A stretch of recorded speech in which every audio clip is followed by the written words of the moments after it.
Welcome to the T's and C's. Tisa and Chantel. Also known as the Terms and Conditions.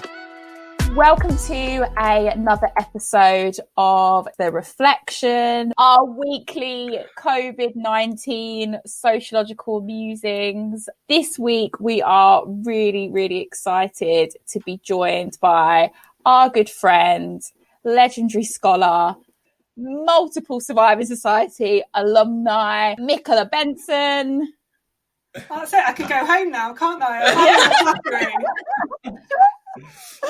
We're really excited to have Michaela here because she's one of the scholars that brings the facts and analysis. We definitely need that, particularly me and T, because sometimes we go off on a tangent. But anyway, Michaela is going to be talking about an article that she wrote in Discover Society a month ago called A Good Citizen for Pandemic Times. Now, I strongly recommend you read this article before you carry on listening. So pause the recording now, go into the episode notes and read the article, and then listen to the brilliant Michaela talk about how her foresight basically came true or is becoming true. It is very depressing. Tell us a bit about your analysis of The Good Immigrant for Pandemic Times. Oh, not The Good Immigrant. Have I been saying The Good Immigrant? You've been saying The Good Citizen, but I think it's really, I think the confusion of the two is understandable. And I think it's a kind of a good and important thing to point out that you can never really talk about citizenship in this country anyway without talking about immigration, because the two have over time, in terms of how they've developed in law, they've developed coterminously, so together basically. Whereas one defines who is to be included, the other defines who is to be excluded. So from that point of view, it could have also been labelled The Good Migrant for pandemic times as well. Yes. So I don't think you need to worry about that too much, Chantal. Okay. Basically, I wrote this article very soon after we'd locked down in the UK, and I think part of it was to do with providing myself with an outlet for some of the things that I was thinking about at the time, particularly because I've been working on this project about the kind of the future politics of Britishness in this country and kind of questions of citizenship, migration and belonging. And I really wanted to do something that helped me to make sense of what I was reading, which at that stage seemed a little bit kind of removed from the corona crisis, and kind of bring that to what I thought about what was happening through the ways in which kind of people who were breaching lockdown or were kind of being perceived as breaching lockdown were being kind of characterised. And it seemed quite obvious to me that in casting some people as kind of bad citizens for lockdown, i.e. the people who, for whatever reason, were out on the streets, were not social distancing, were not playing by the rules that had been so clearly laid out by the British government. That is a very tongue-in-cheek comment, just in case anyone couldn't pick up on my sarcasm. That we needed to actually pause for thought. I mean, I don't know about you, but I was seeing on kind of neighbourhoods, Facebook groups, on kind of mutual aid groups. I was hearing kind of when I was out and about, kind of you could feel people bristling, like, should that person be here? Should they not be here? And it struck me immediately that just as we've seen a situation where the general public gets co-opted in order to report immigration breaches, that actually they'd already started to internalise an idea that they could also judge who was allowed to be in public space. And that really bothered me for lots of reasons. The speed with which that had kind of taken hold, alongside obviously the narrative about how wonderful everyone is in terms of coming together in times of crisis. The other side of that was also the kind of deployment of judgments, which are moral judgments. And we have to be really, really clear about this, about who was behaving in the right way and along the lines of the values of the political community at this point in time. See, Michaela, I think that's interesting because it kind of takes you back to, again, at the start of the lockdown, there was a video doing the rounds, as it does right now, of a guy driving somewhere in London, I think East Ham, and he was saying, look at all these immigrants, look at all the immigrants. They're not social distancing. They're not us. They don't understand what the rules are. and clearly demarcating that this other doesn't know the rules or what the rules are to be in this country. And I think one of the reports I kind of read a couple of weeks ago about the World Health Organization about what could happen in pandemics where everyone turns inwards and starts policing themselves and has less contact with outsiders. And you can see this is quite a powerful narrative because you start policing people, policing spaces, who should be there and who shouldn't be there. So from supermarkets, I was in a very middle class establishment. I felt policed, right? But then I went to a working class one. Do what you want. Do what you want. Walking around, getting my sweets, boom, boom, boom, not a problem. But in certain spaces, I was at a place I didn't have a mask on, so I could see people behaving differently towards me. I'm scared for the future. I'm worried about the future, especially in places like London. What you're describing, and this is kind of what I was trying to point to, was the way in which we've seen this before. We've seen this type of scapegoating of people. And it follows very kind of classic narrative. So Chantal's introduction where she said, the good migrant, we know what the contours of that good migrant is. The contours of the good migrant are the person that contributes to the community, that gives, that's kind of integrated economically, that doesn't place demands on the state, but also probably doesn't expect the state to return anything to them. So the obligation of the state is entirely missing from that equation. Whereas when you're a citizen, you might have some hopes that the state might reciprocate in some way. So we'd already seen that kind of narratives that you kind of describe playing out. All of the stuff about, I don't know if you know about Project Kraken, which is basically a government-led, UK Home Office-led campaign, which is relies on members of the general public reporting perceived breaches of immigration control. So it's things like down where I live in Kent, there are posters on the coast which resemble, I suppose, Second World War propaganda, which basically say things, spotting unusual activity with pictures of boats arriving and, boats arriving in unusual places, call this number.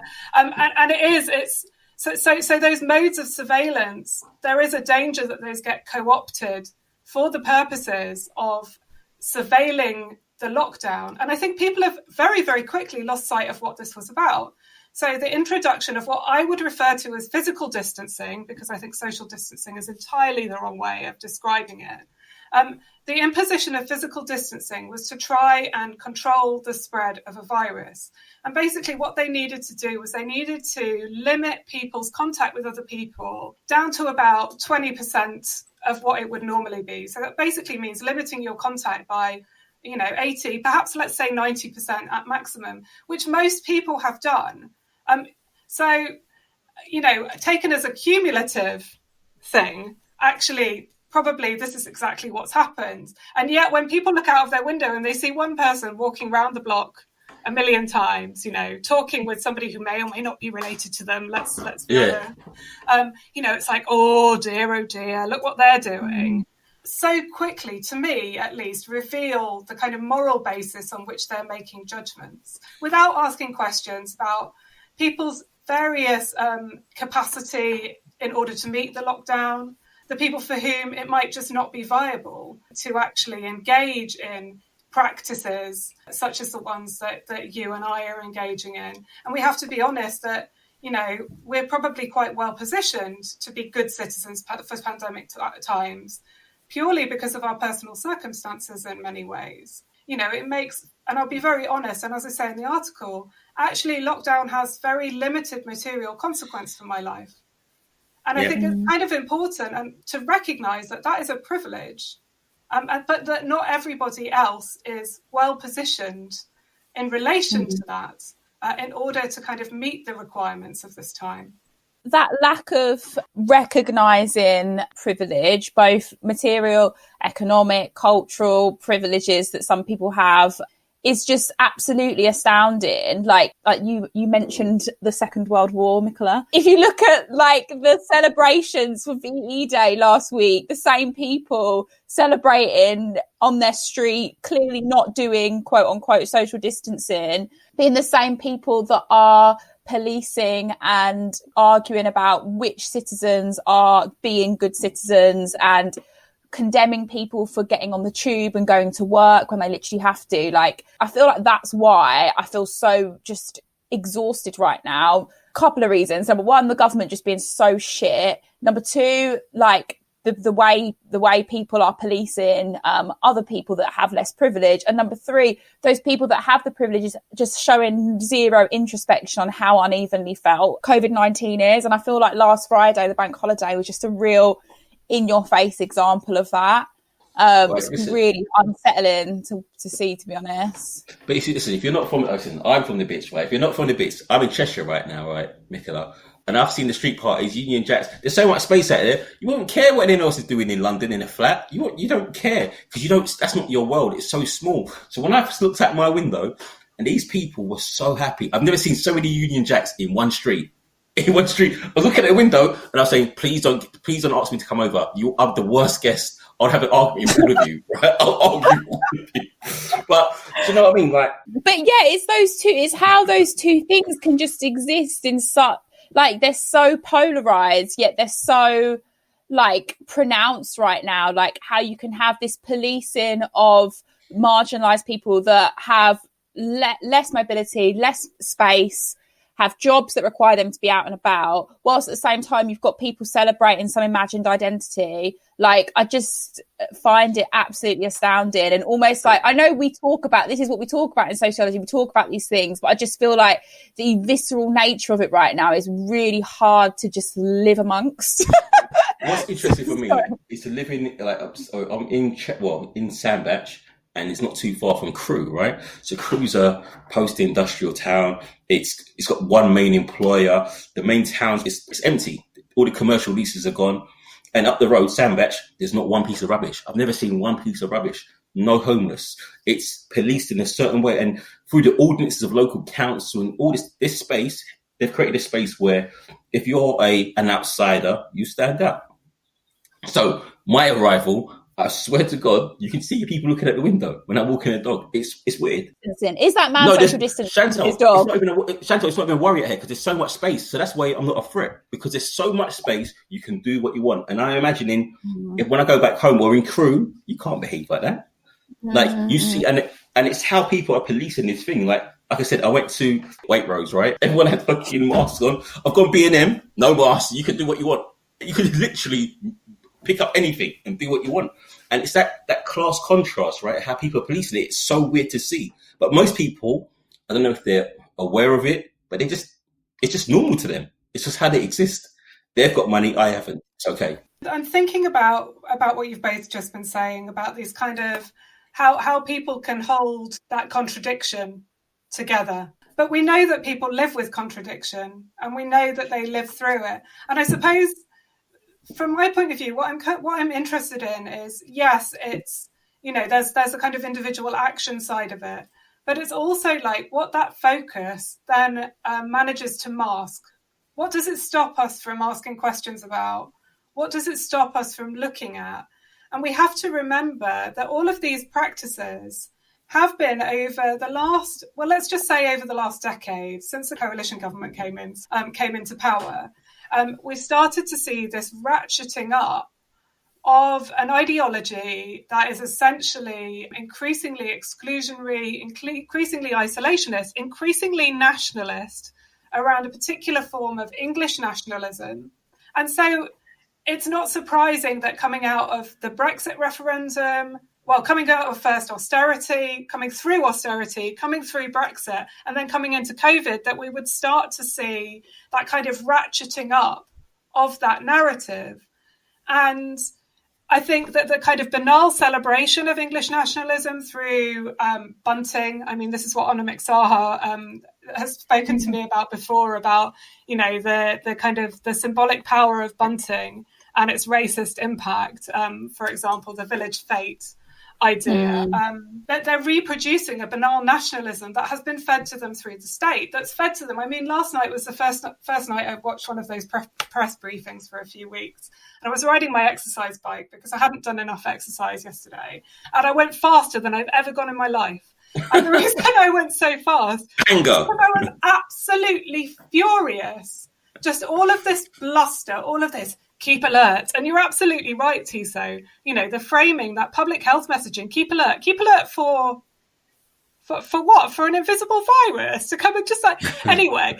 But kind of even like stepping back, the assurance of our elected prime minister that, you know, they've made things absolutely clear. They're kind of bumbling around, full of, again, kind of wartime spirit, how we're pulling together, how supportive the government's being, all of these kinds of things, without really providing any answers, what was pushing me on. But at the same time, you know that behind closed doors, they may have paused the immigration bill. They may have paused its progress through Parliament, but they haven't scrapped it. They may have just judged that now might not be the right time to really push for a future skills-based migration system in a situation where everybody's attention is turning onto apparently low-skilled migrant care workers. But it's just a pause. They haven't scrapped it. They'll be evaluating public sentiment towards this, thinking about what to do next. And I wouldn't be surprised if, you know, after this, when we head into economic depression, when we go further and further, there will be bigger and bigger questions about who should have rights and access to what the state can provide. I mean, I think that the same people who are out there in the street, Chantal, celebrating VE Day are also the people who are making masks for hospital workers, for making scrubs for hospital workers. And I mean, to me, I don't want to downplay the significance of what they're doing, because clearly this is important work. However, the real question is, why has the government not provided those resources for people? And those are the questions we should be asking. How we got to a state where the general public have to step in to community organise in a quite an apolitical way, let's be honest, in order to make up for things that we would ordinarily expect our government to have provided. Michaela, bang, nail on the head, right? I can't remember the geezer who said it. This geezer said, look, because it turns out in this crisis, the people that told you government wasn't necessary, it always was. Now it comes out to how big that government had to be. And these people that convince you that that part of government wasn't necessary, where are they now? And it's the fact that they've shrunk government to the point where, about this kind of ideology of neoliberalism, they're so hell-bent on it, right? That even though there is a need for big government now, I can see they start using the war phraseology of hawks and doves. The hawks are now saying, look, listen, the markets need to come back and it'll be fine. Everything will be fine once the market comes back. No, this is not. We can see how it's gone wrong. But the insistence of free markets above all else, above big government, above society, even though Boris Johnson said there was such a thing, society now, it flies in the face of this. And I don't understand why. I don't understand how people don't see it. Look at how the phraseology everyone's using. I need to get back to work. I need to start making money. That individualism is so rampant in people. It's all, I need to do this. I need to do that. And I'm thinking, but I think we, the framing is we at the moment, because we're all in this.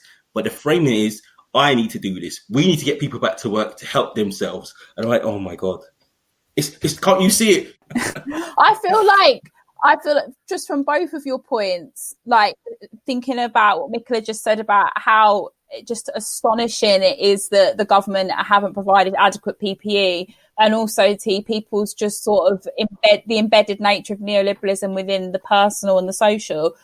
Those two things together, for me at the moment, I can't believe people's reaction to those two things. I don't know why I thought this. Where is the evidence of it at the moment? But I can't believe people have found ways to justify why the government can't provide PPE for doctors and healthcare workers and all key workers. And then I can't believe how individualistic people are already and how many people have died, and these people have died and it didn't have to happen.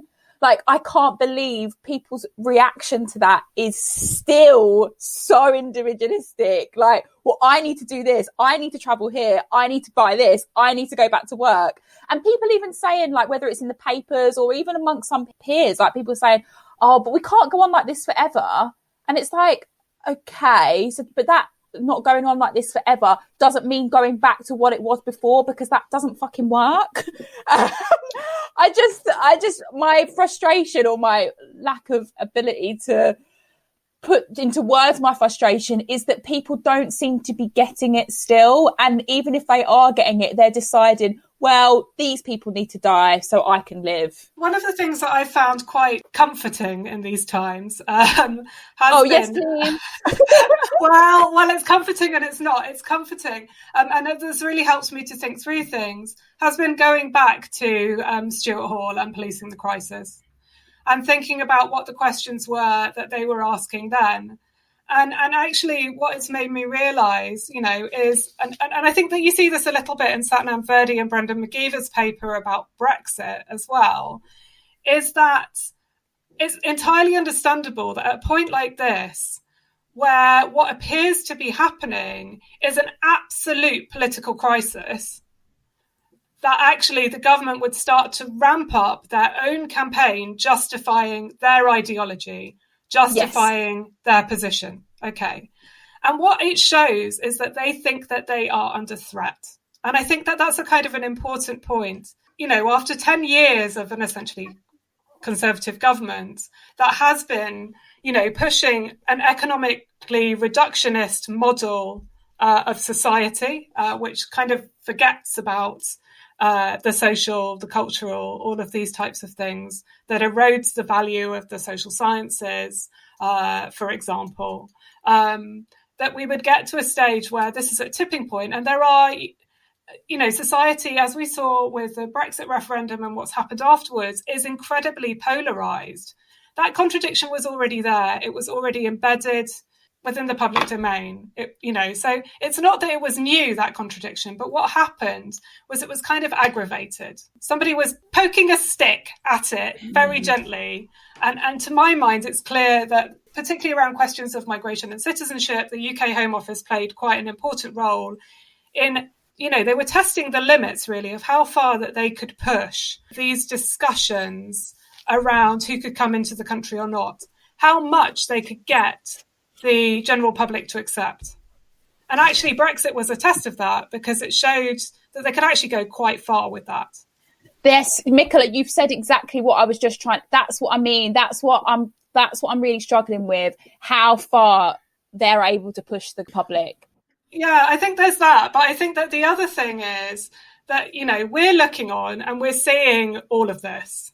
And it has become more and more bizarre. I mean, at least we look across the Atlantic to what's happening over there. And there will be a larger number of people asking questions going, well, do you know what? This just doesn't seem quite right. And what that does is, and this is where this kind of, the thing that's giving me comfort comes from, is that opens up the space for an alternative future. It opens up a space for people to intervene and to offer an alternative. This might be the moment. And that's, sorry, I just slammed it there. But, and I know I'm the only person who knows this, but it is, this might be the moment where we could radically change understandings. But we always have to be aware that all of that past is not just going to disappear. Right, Michaela, listen, we say it all the time, and I'm banging on about this is opportune time to have an alternative, right? But I was reading again, like you said, the Policing the Crisis. I think it's quite apt to what's happening right now.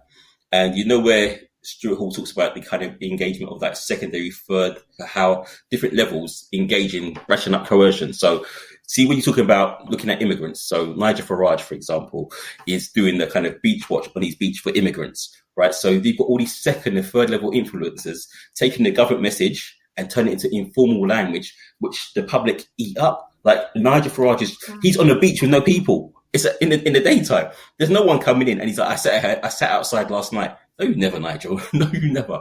But the public eat that narrative up, and it reinforces that coercion to kind of, we need to protect our borders. It becomes common sense in effect. And it's quite scary. So much so that I've had conversations with some of my friends, and they said to me, Tiso, do you believe that black people are dying more from COVID than white people? I said, yeah, it's a fact. He said, no, it's not. I'm like, this is what we're up against. I try to see the potential of an alternative, but when I see what we're up against, right, and the way social media has been working, and the government doesn't have to do much. For example, it will say something like "stay alert." That's so ambiguous, so vague. It can be interpreted in so many different ways, and that's the power of it all. So the coercion comes not from government doing much, just by saying little tiny words like "keep alert." what does that mean? Like, who are we keeping that alert for? And invariably, once you give a face, so China has become the face of keeping alert. Invariably, foreigners become the target of keeping alert. Maybe who's next? And so some of the advice they gave was stay alert, wash your clothes. Who says things like that? How do you know someone's washed their clothes? Like, when you're going to school, all kids wear a school uniform. Can you imagine the kids getting picked on in the playground because you have to wear the same clothes every day? Well, it looks like the same clothes. How does social controls work? It's so insidious, so sly that we sit here all day. This is our job. In fact, we like the critical gaze. I love it. Do it all day. But most people don't give two fucks, man. The enormity of the project can be overwhelming. I appreciate that. But I was listening this morning to another podcast, the Weekly Economics podcast, where they were talking about mutual aid and talking about how recognising, that there's some really important work being done by mutual aid organisations, but also the importance of reminding people of the radical history of mutual aid, of kind of repositioning it in that radical history, rather than permitting it to continue under this kind of big society that has been more apolitical, to be, as I said before. And I think that when you look around, you'll find that there are more people who are trying to engage on the project of an alternative future. And yeah, it's not going to be easy. And I'm not sure that the battle lies in persuading individuals. I think the project's much bigger than that. And this is where, we need a viable left. Sorry. And this is where it would have been really good if there were actually really strong trade unions, right? So, so it's never going to be the project of one individual. It's going to be the project of communities of people coming together because they believe in an alternative. And that's, it's a long and drawn out project. It's clear that project wasn't completed. The project that Stuart Hall set out to do or became known for doing. If we can be a thorn in the side, then perhaps that's what we should be aiming for. Love that. Brilliant. I like that. I'm a thorn. I'll be a thorn. I'll be a thorn. Thank you so much for joining us, Michaela. Always absolutely brilliant. Thanks for listening, guys. Stay safe, and we'll be back again next week. Bye.